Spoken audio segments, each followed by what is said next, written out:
Okay, time now for the mix. You know who gets forgotten often around Thanksgiving, the holidays? Stray cats. People never think they're out, it's cold. Okay, you should do something for them. Well, a young man's father decided to build a cat aquarium. Take a look at this. It's a cat aquarium. It's a window that Eric Scheel, a Reddit user, said his dad built, and it's a multi-level window enclosure. It gives stray cats a place when they're stuck outside to sort of come in and get warmth through this window. It looks to me a little bit like Tupperware, but it's not. It's a window with a little enclosure, so the kids can take a look at the stray cats, and the cats have a little warmth. So it's a little display case for cats. Yeah. I thought it had to do with water. Cats and water usually don't go together, but you see this, and maybe that makes a little sense. That's Thanksgiving. Christmas now. You got your tree? Yeah? Yes. You all went out and bought one, chopped one down? What'd you do? I do plastic.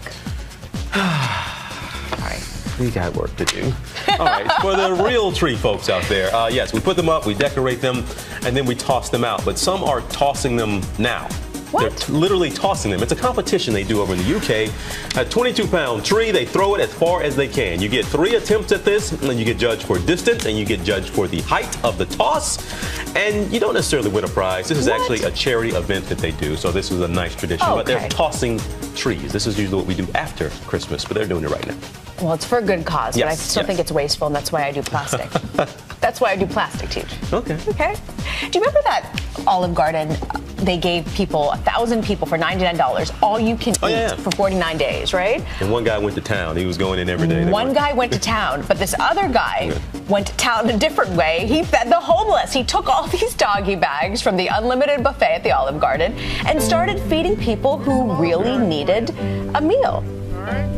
Isn't that nice? And they were okay with this. They loved it, yeah. So he went around town and gave them the leftovers. It's a selfless act for people in need, and you see him there handing out the doggy bags. Right, what a contrast from the other guy they were thinking about banning because he was in there every single day and just... eating for himself. Yes, eating for himself. But this guy wrapped it up and took it out. That's a good story. I like that story. And finally here for you, there's a new list that's coming out today, actually, the most popular baby names in the world. But before we get to that one a little later in the day, let's talk about some names that are banned. Did you realize some countries actually won't allow you to name your children certain things? We got some of these names. Saudi Arabia, you can't name someone or child Alice.